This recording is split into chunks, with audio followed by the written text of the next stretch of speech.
The city was built on a sigh. At least, that's what the old ones said, the ones who remembered the shape of the land before the concrete. They'd lean on their canes, point a knobbly finger towards the glittering spires of the financial district, and murmur, that was the valley where the west wind slept. No one listened much anymore. Progress has a loud voice, and it speaks in the language of steel and glass. But the land remembers. It always does. Alara knew this in her bones, though she couldn't have explained it. Her awareness was a vague, persistent thing, like a stone in a shoe. She was a hydrologist for the city planning department, a cog in the vast machine of maintenance. Her world was one of charts, pipe diameters, water table levels, and the constant, quiet war against subsidence and flooding. Her office was a cubicle buried in the municipal building, but her true workplace was the city itself, its underbelly of service tunnels, its rain-slicked streets, its hidden, forgotten streams forced into culverts. The project that landed on her desk was mundane. A persistent water-logging issue in the old quarter, an area of artisan shops and cramped apartments that predated the city's skyscraper boom. The complaints were always the same after a heavy rain: basements flooding, a strange, persistent damp that rotted woodwork, a faint, earthy smell no dehumidifier could conquer. The standard solutions, bigger pumps, wider drains, had failed. Her boss, a man who thought in straight lines and budgets, slid the file to her. "Figure out why it's crying, Alara. And make it stop." So, she began with data. She overlaid historical maps onto current schematics, her screen a palimpsest of the city's evolution. The first layer, from 150 years ago, showed a different creature entirely, not a city, but a landscape. Two gentle, forested ridges ran parallel, north to south, like the sides of a slumbering giant's ribcage. Between them wound a lively river, the Silvertongue, fed by dozens of springs that bubbled from the base of the ridges. A smaller stream, Whisper Creek, cascaded down the western ridge to meet it. The settlement, a dusty smudge on the map called Milford, clustered around this fertile confluence. Layer by layer, she watched the story unfold. The Silvertongue was deemed unpredictable. It was straightened, then confined, then finally buried in a colossal sewer main. Whisper Creek vanished even earlier, paved over to become Amber Street, now a charming but perpetually damp lane of bookshops and cafes. The ridges were the problem. They were too valuable. The western one was quarried for its handsome gray sandstone, then flattened for the railway terminus. The eastern one was sculpted into the affluent Heights neighborhood, its slopes terraced with manicured gardens. The gentle valley floor, once a floodplain that breathed with the river, was filled and compressed into a stable foundation for the weight of the world: the banking sector, the law courts, the central plaza. Alara's eyes traced the paths that were no longer there. The water table maps showed a ghost. The ancient river, though imprisoned in pipework, still flowed underground. But more tellingly, the natural springs at the foot of the vanished ridges hadn't died. They'd been built over, sealed, forgotten. But water is a stubborn geographer. It followed the old paths, the paths of least resistance dictated by the bedrock beneath the fill. It seeped into foundations, gathered in the hollows of the old valley that now lay 20 feet below street level, right under the old quarter. The city wasn't built on solid ground, it was built on a drowned memory. She compiled her report, a dry, technical document that secretly told an epic tale of geological disobedience. She recommended daylighting a section of the buried springs, creating a small retention pond and a green channel to redirect the ancient groundwater into the modern system, a pressure valve for the landscape. It was elegant, cheaper than more pumping, and sustainable. Her boss stared at the proposal, then at her. A pond, in the old quarter. Alara, we're engineers, not landscapers. The solution is a bigger, deeper interceptor sewer along Cassidy Avenue. Here, he tossed a different, much thicker file onto her desk. It was the plan to rip up the heart of the old quarter for a year. Feeling the weight of the city's wrong turn heavy on her shoulders, Alara did something unprofessional. On her lunch breaks, she started walking the ghost geography.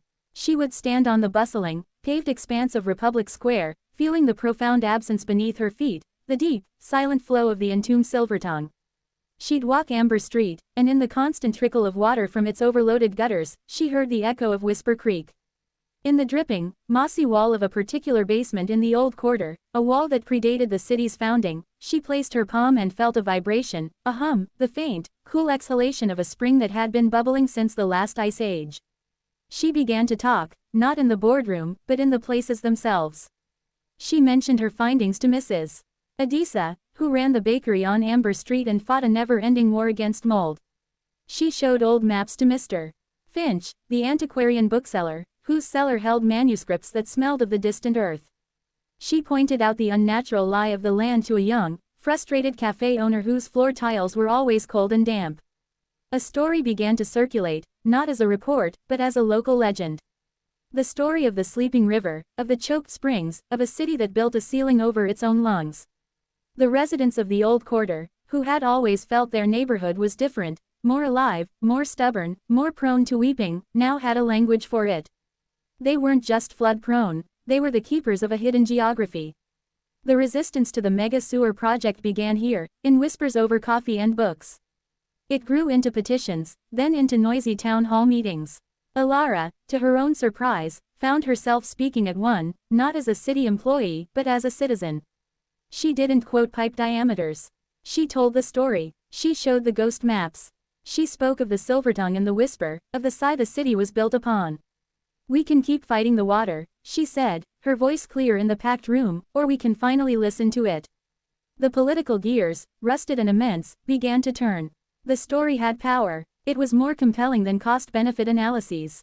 Newspapers picked it up. The river that won't forget. Environmental groups championed the daylighting plan. The old quarter, united by its shared, damp secret, became a formidable lobby. In the end, it was a compromise, as city things always are. The interceptor sewer would be built, but smaller, redirected. And a portion of the plan, a sliver of Alara's vision, was approved, the creation of the Silvertongue Spring Garden, in a derelict lot behind the bakery on Amber Street. The day the excavator bit into the tarmac was a solemn spectacle. A crowd gathered, holding their breath. 2 meters down, the bucket scraped against the original riverbed stones, smooth and round. A meter later, with a sound like a released gasp, clear water surged from a fissure in the bedrock, filling the hole faster than the pumps could drain it. It was cold, pristine, and it flowed with a quiet, undeniable purpose. They hadn't found a leak, they had found a source. The garden was built around it. The spring was lined with the very sandstone quarried from the western ridge a century before. The water was channeled into a shallow, meandering stream, a symbolic whisper creek, that ran through ferns and mosses before disappearing into a new, respectful culvert that led to the river main. The pond became a reflecting pool, mirroring the faces of the people who came to see it. The change was subtle, but profound. The chronic damp in the surrounding buildings lessened. The earthy smell in the old quarter didn't vanish, but it became the fresh scent of wet stone and moss, no longer one of decay. Children threw pennies into the spring. Lovers made wishes by it. Mrs. Adisa began using the water in her sourdough starter, claiming it had a unique mineral quality. The city, in this one small place, had made peace with its foundation. Alara visited often. She would sit on a bench and watch the water, a continuous, silver thread stitching the past to the present. She understood now that geography is not a stage upon which history plays out. It is an active, shaping character in the story. The city's skyline was a biography of ambition, but its cracks, its damp patches, its sighs in the form of groundwater, were the autobiography of the land itself. The project made her famous, in a small, professional way. She was offered promotions, roles in bigger cities with bigger problems. She declined them all. Her work was here. She had learned to read the city's true text, written in water table anomalies, in subsidence rates, in the way ivy clung to certain walls. She became a translator between the human city and the geological one. Years later, a massive, slow-moving storm system settled over the region. It rained for 5 days straight, a relentless, drowning rain that turned streets into rivers and stressed the city's drainage to its limit. News reports showed dramatic floods in the low-lying suburbs, cars floating in underpasses that were modern canyons with no respect for ancient runoff paths. In the old quarter, people watched the rising water with nervous eyes. But the Silvertongue Spring Garden performed its silent, ancient magic. The pond swelled, becoming a large, placid lake. The symbolic stream became a real torrent, singing loudly as it carried the excess away. It absorbed the shock, acting as the valley's lungs, just as it was meant to. The basements remained damp, but not flooded. Amber Street had puddles, but not a current. On the 6th day, the rain stopped. A pale, watery sun broke through. Alara walked through the garden. The pond was high, the water murky with stirred sediment, but it was already beginning to clear. She saw Mr. Finch carefully wiping down his shop front. He nodded to her, a quiet acknowledgement. She walked to Republic Square, the very heart of the buried valley. The plaza was wet but draining efficiently. As she stood there, she imagined she could feel it, the great, hidden river flowing beneath her, patient and eternal, and the thousand smaller threads of water moving through secret capillaries in the stone and soil, following the old maps. The city was built on a sigh, yes. But now, in some small places, it had learned to breathe. The story of the land and the story of its people were no longer a conflict. They were, at last, finding a way to flow together.